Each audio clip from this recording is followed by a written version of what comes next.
Të nderuar televizionistë, përshëndetje, do të jemi bashkë në këtë edicion informativ këtu në Drita Televizion. Ju njohje me zhvillimet e ditës. Kryeministri i vendit Edi Rama ka njoftuar hapjen e rrugës Shëngjin-Velipoj, e cila tashmë mund të përshkrohet në 20 minuta nga 1 orë e 20 minuta që kërkonte më parë.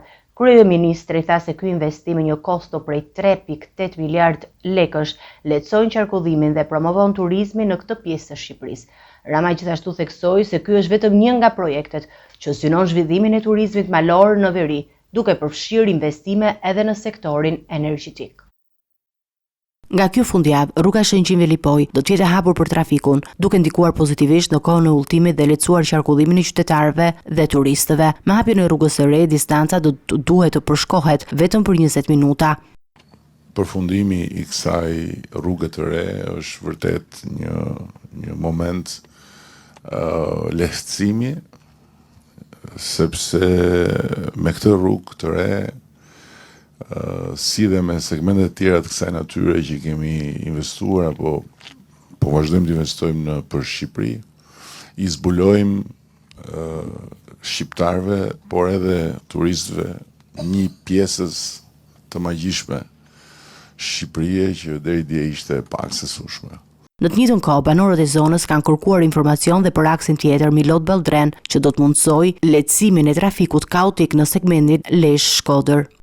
Me Milot-Ballldrenin kemi pasur disa vështirësi që kanë qenë të lidhura me procedurat, pasi na është dashur ta ribëjmë garën për arsye të gjitha standardeve dhe kriteret vendosura. Urojmë dhe shpresojmë dhe besojmë që në ditët e ardhshme më në fund do të përmbyllet i gjithë procesi dhe do të duhet të bëhet dhe shpallja e kompanisë fituese për të firmosur kontratën dhe për të filluar punën edhe për Milot-Ballldrenin. Kryeministri Edi Rama ka reaguar edhe ndaj akuzave që kanë lidhur investimet në veri dhe jug, duke theksuar se disa projekte të rëndësishme infrastrukturore në veri kanë ndihmuar në zhvillimin e turizmit malor, që është një nga sektorët më të rëndësishëm për ekonominë. Kur më thonë ca veriu e lat, jugu, investonin jug. Po të shikosh çfarë kemi bërë ne investime në gjithë zonën e veriut, atëherë kupton edhe pse ka zhvillim turizmi dhe pse ka zhvillim ekonomia në veri. Për të mbështetur këtë zhvillim, Rama ka paralajmëruar edhe investime të tjera në sektorin e energjetikës, përfshirë ndërtimin e stacionit të Velipojës, që do të përfundojë brenda këtij viti, si pjesë e një plani për të ndihmuar zhvillimin e turizmit elit. Do të rreqin fuqinë e madhe të konsumit nga ana e kategorisë së turistëve që shpenzojnë shumë. Natyrisht ata kanë nevojë për këtë lloj infrastrukture të re, mikpritje që po krijojmë dhe pastaj të ardhurat rriten në mënyrë të jashtëzakonshme. Ky investim përbën një hap të rëndësishëm në përmirësimin e infrastrukturës dhe shërbimeve për turistët dhe qytetarët e zonës, duke synuar gjithashtu rritjen e konkurrueshmërisë së Shqipërisë si destinacion turistik.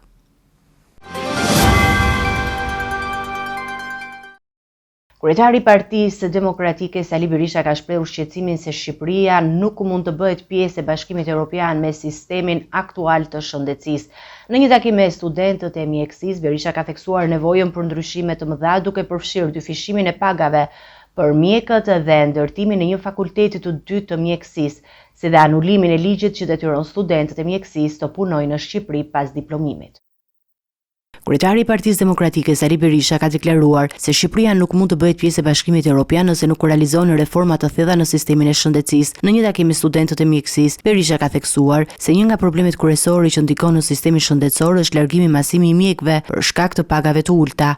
Sot ne kemi mjek 4 herë më pak se mesatarja e Bashkimit Evropian. Në vitin 2013 ne kishim 1 mjek për 600 banor, sot kemi 1 mjek për 1100 banor. Bashkimi Evropian ka 1 mjek për 300-350 banor. Në përgjigje të këtij shqetësimi, Berisha ka premtuar dyfishimin e pagave për mjekët dhe infermierët, duke konsideruar këtë si një hap të nevojshëm për të parandaluar largimin e mjekëve dhe për të përmirësuar shërbimin shëndetësor. Ne do të dyfishojmë buxhetin për shtetësinë, do të dyfishojmë buxhetin për arsimin. Së dyti, nuk do mund të kesh mjek as infermier në spitalet apo në shërbimin tonë, në qoftë se nuk i paguhen ata shumë mirë.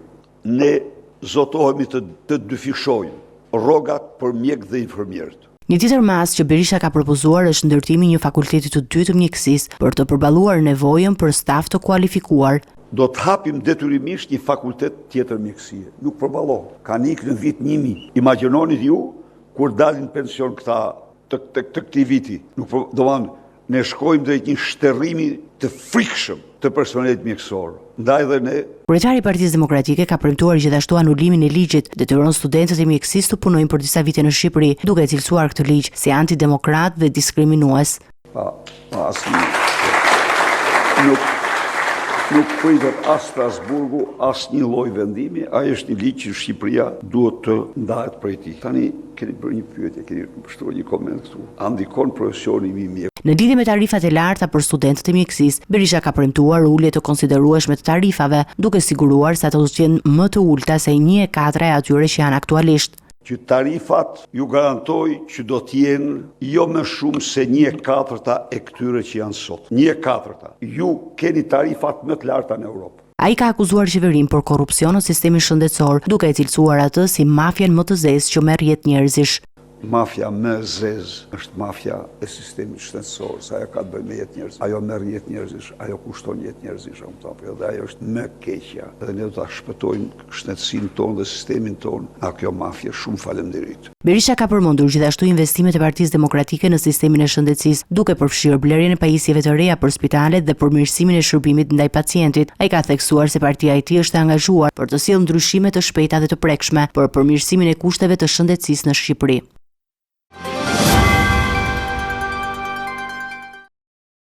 Policia ka referuar në SPAK deputetin e Partisë Demokratike Xhelal Mziun dhe nipin e tij pasi akuzohen për kanosje dhe dhunë ndaj Kalosh Murrës, një zyrtar të Bashkisë së Bulqizës. Ngjarja ka ndodhur pas një takimi elektoral në Ostren ku Mziu ka pretenduar se zyrtarët të Partisë Socialiste kanë intimiduar pjesëmarrësit. Deputeti ka kërkuar hetim dhe sekuestrim të kamerave për të zbardhur ngjarjen dhe dyshon gjithashtu për ndikim të policisë.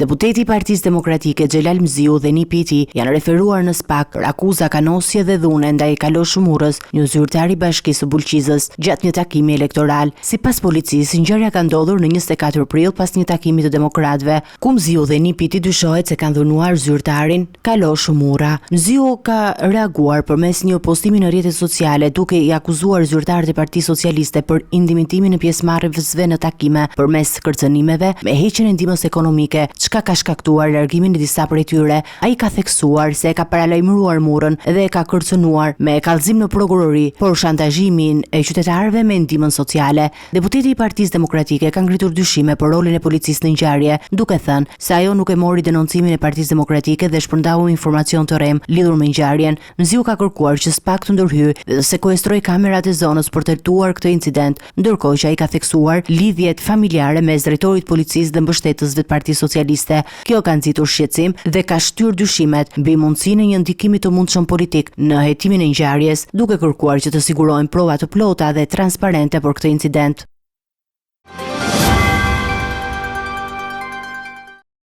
Partia Demokratike ka depozituar këtë të njëjtë një kallëzim në SPAK kundër kryebashkiakut të Maliqit Gëzim Topçiu për shpërdorim detyre.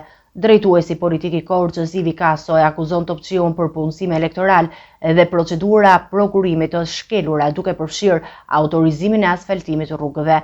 Ndërkohë, kryebashkiaku Topçiu ka mohuar akuzat, duke theksuar se të gjitha veprimet janë kryer në përputhje me ligjin dhe nuk kanë asnjë lidhje me politikën. Partia Demokratike ka depozituar këtë të njëjtë një kallëzim në SPAK kundër kryebashkiakut të Maliqit Gëzim Topçiu, duke akuzuar për shpërdorim detyre. Drejtuesi politik i qarkut Korçës, Ivi Kaso, ka ngritur akuzat të rënda ndaj Topçiut, duke akuzuar për shpërdorim të burimeve të bashkisë, për punësime elektorale dhe për shkelje të procedurave të prokurimit. Sipas Kasos, kryebashkiaku ka autorizuar asfaltime rrugësh dhe ka kryer veprime të tjera të dyshimta, pavarësisht kufizimeve ligjore që ekzistojnë. Partia Demokratike është në këmbë dhe po monitoron çdo sjellje e tyre të jashtëligjshme, të cilën do t'ia referojë organeve të drejtësisë, sikundër po bën për ditë, në mënyrë që të mos guxojë askush që të përdori burime shtetërore për të marrë rezultatin elektoral. Nga ana e tij, Gëzim Topçiu ka hedhur poshtë këtë akuza, duke deklaruar se çdo veprim është realizuar në përputhje me ligjin dhe se puna e bashkisë ka qenë gjithmonë në shërbim të interesit të banorëve të Maliqit, pa asnjë ngarkesë politike. nuk mund të quhet favorizim, nëse unë investojnë në të gjitha fshatrat e bashkisë pa përjashtim. Ne nuk bëjmë rrugë të ndara për të majt apo për djathtë, bëjmë rrugë kudo në të gjithë bashkinë. Punojnë sipas një miratimi që Këshilli i Bashkisë ka bërë, sipas miratimit që bën Agjencia e Prokurimeve Publike, që është institucion i cili shikon edhe bazueshmërinë ligjore tona. Kështu që në konceptin tonë duket një veprim jo i dur, megjithatë institucionet përkatëse ta verifikojnë, të shikojnë cila është shkelja apo abuzimi që ne kemi bërë. Nuk di çfarë të them për momentin.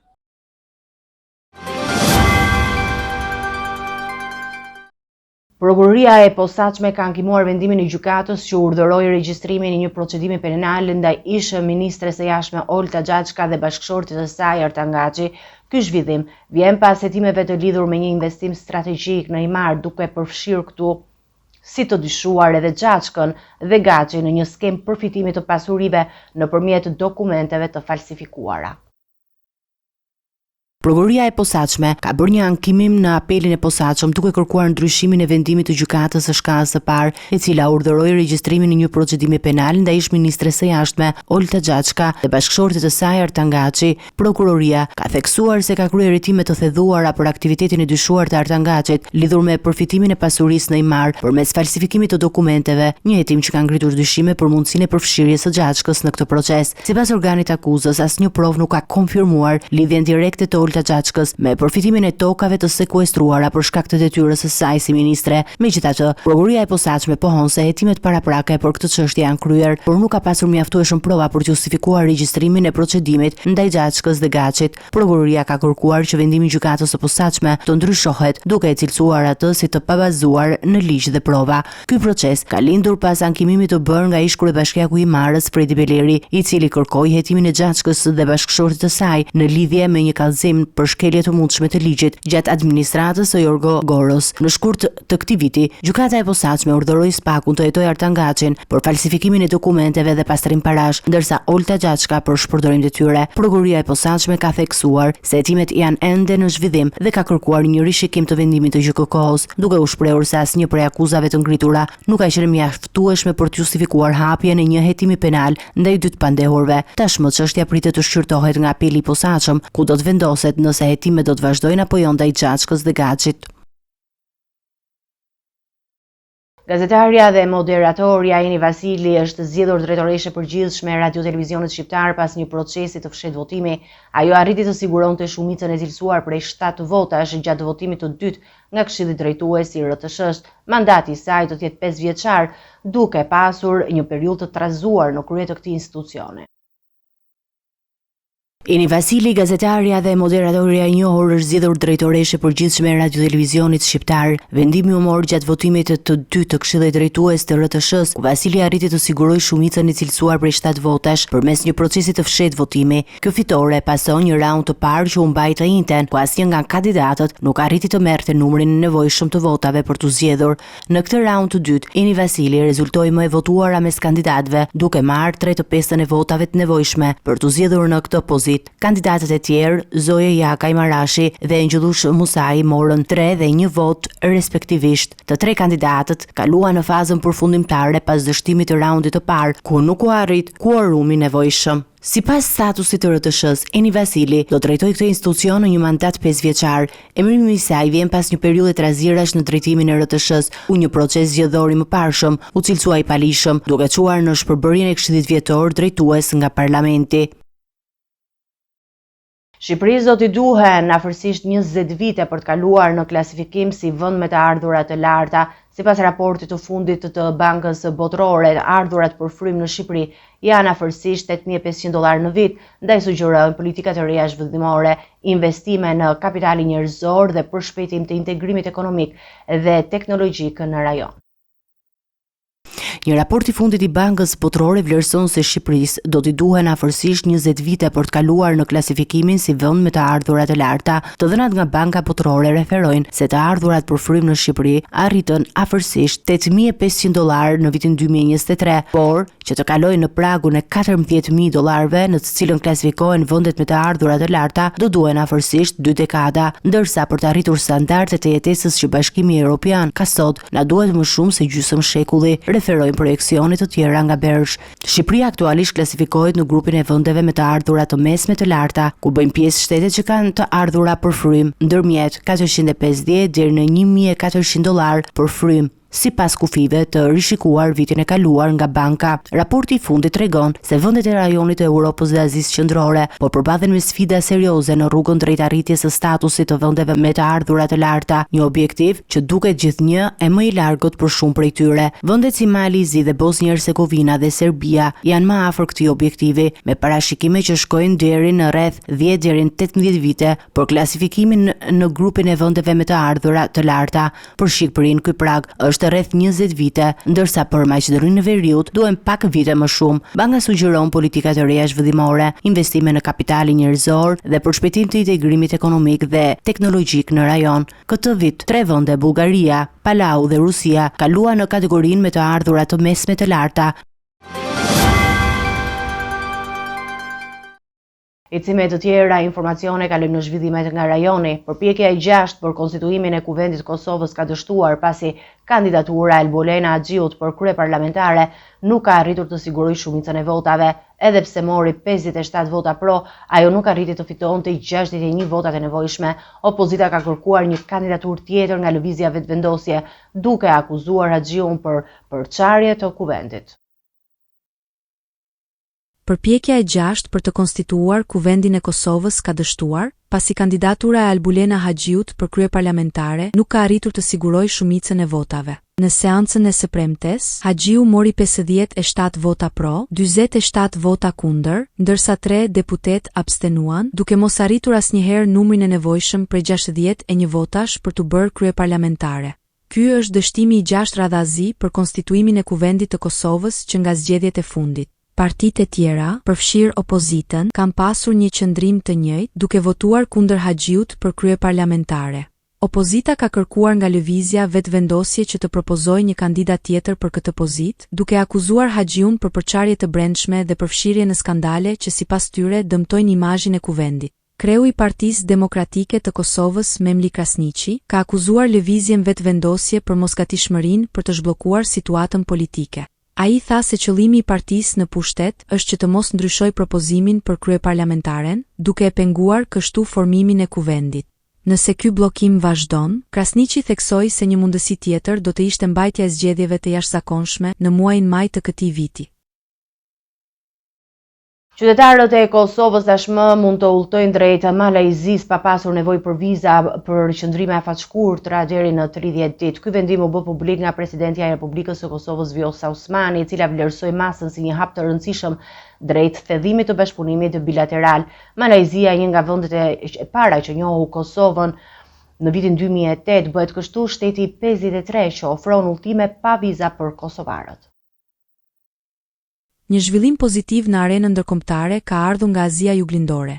Malajzia ka hequr regjimin e vizave për shtetasit e Republikës së Kosovës, duke u mundësuar atyre të udhëtojnë lirshëm në territorin e saj për periudha deri në 30 ditë. Lajmin e ka bërë të ditur presidentja e Kosovës, Vjosa Osmani, e cila përmes një deklarate publike shprehu mirënjohjen e saj ndaj autoriteteve malajziane për këtë vendim domethënës. Sipas Osmanit, ky veprim është dëshmi konkrete e afrimit dhe bashkëpunimit në rritje ndërmjet dy vendeve. Ajo bëri të ditur gjithashtu se gjatë javës së ardhshme do të ndërmarrë një vizitë zyrtare në Malajzi, ku do të inaugurohet edhe ambasada e Kosovës në Kuala Lumpur, një hap tjetër në konsolidimin institucional të marrëdhënieve diplomatike.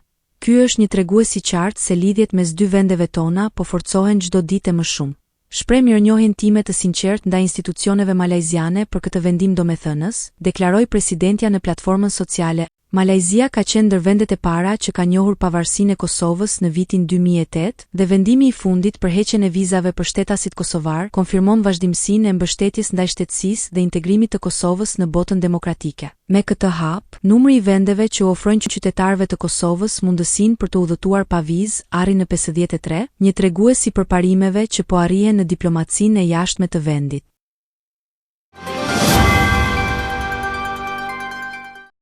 Eci me zhvillimet nga bota, në Vatikan, radha e gjatë i besimtarëve mbushi sheshin e Shëmpjetrit gjatë gjithë natës dhe në orët e para të mëngjesit të së premtes, teksa mirave t'i japin lamtumirën e fundit Papa Franceskut në ditën e fundit të homazheve publike.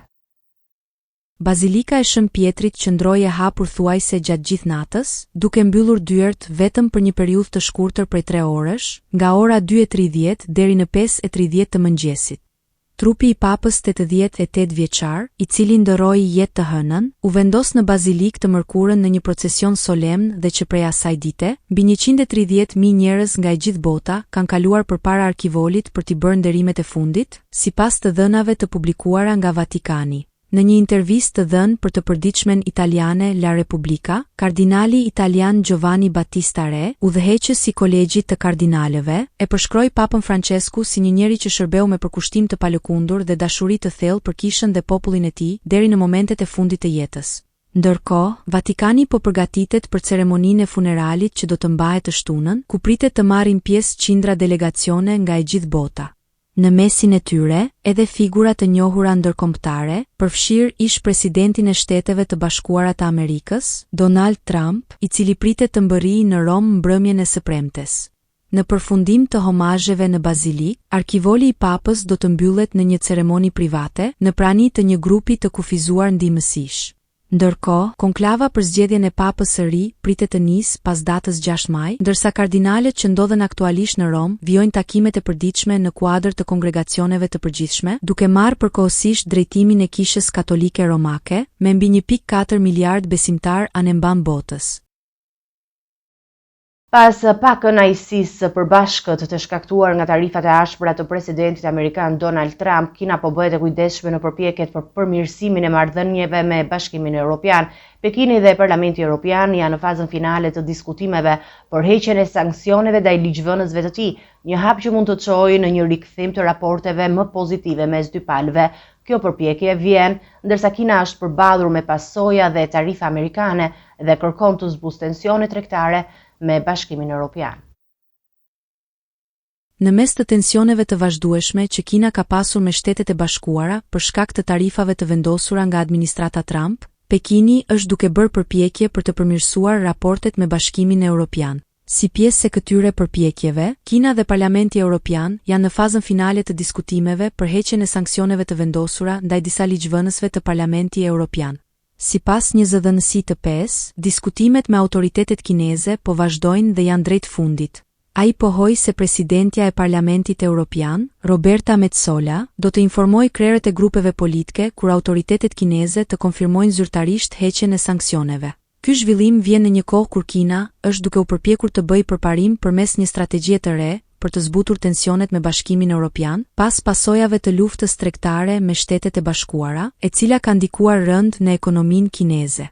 Në vitin 2021, Kina kishte vendosur sanksione ndaj disa anëtarëve të Parlamentit Evropian në përgjigje të masave të ngjashme të Brukselit kundër zyrtarëve kinezë për shkelje të drejtave të njerëzit në provincën Xinjiang, duke përfshirë abuzimet ndaj ujgurëve dhe grupeve të tjera etnike muslimane.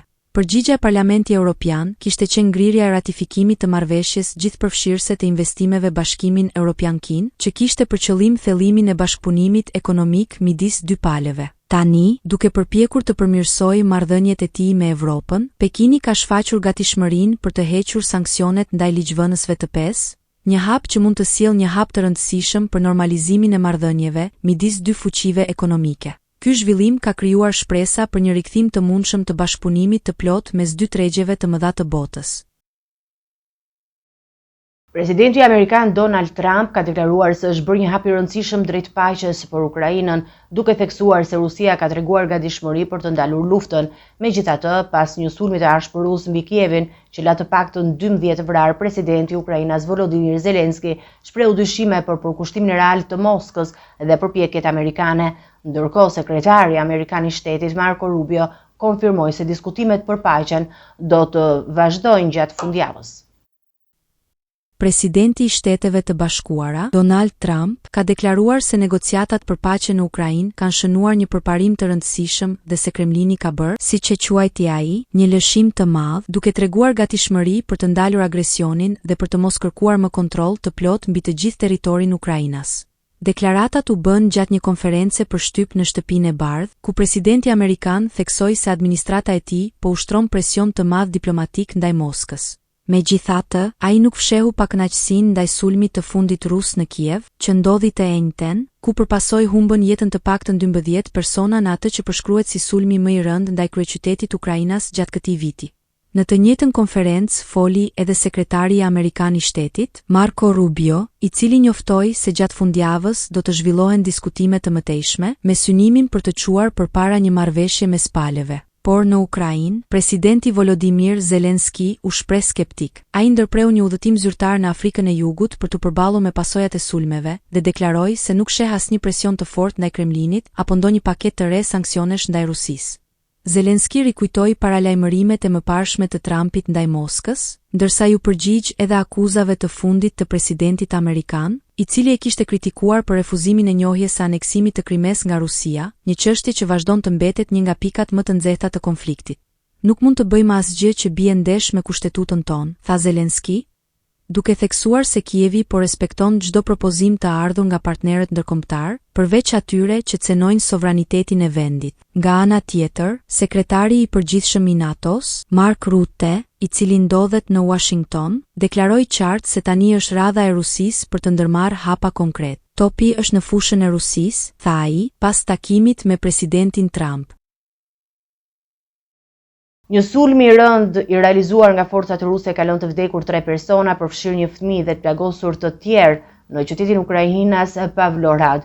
Sulmi ka ndodhur pas një tjetër serie sulmesh masive në Kiev ku 12 persona humbën jetën, ndërkohë që presidenti amerikan Donald Trump kërkoi ndalimin e sulmeve nga Rusia.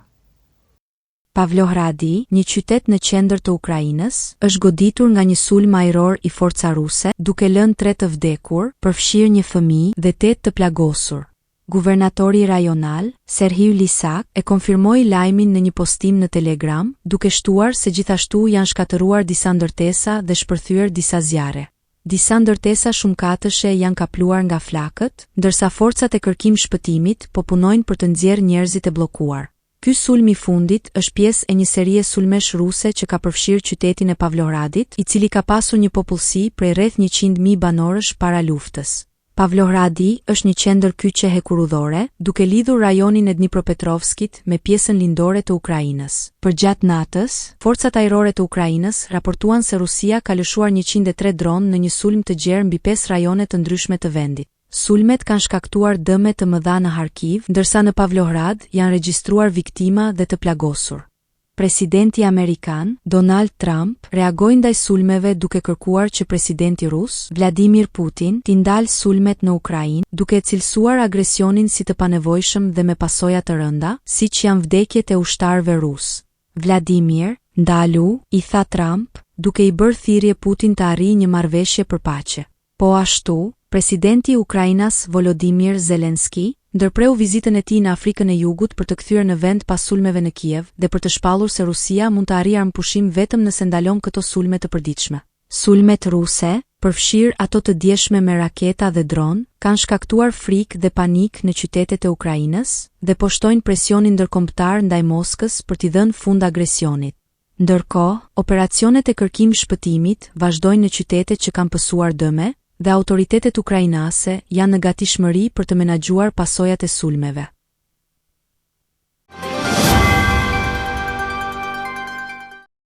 Të nderuar teleshikues, do të njihemi me parashikimin e motit.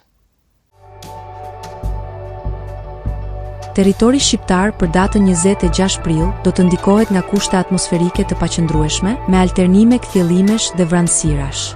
Në disa zona priten rreshje të herë pas hersh me shiu, kryesisht në zonat veriore dhe lindore të vendit gjatë orëve të pasdites.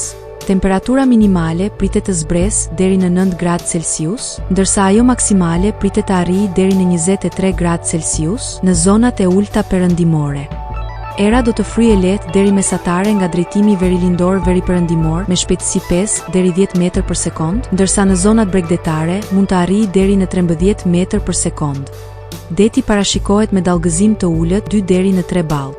Temperaturat minimale dhe maksimale për disa nga qytetet kryesore të Shqipërisë do të jenë si më poshtë. Shkodër 9 deri në 21 gradë Celsius. Kukës 8 deri në 20 gradë. Peshkopi 7 deri në 19 gradë Celsius. Tiranë, 11 deri në 23 gradë.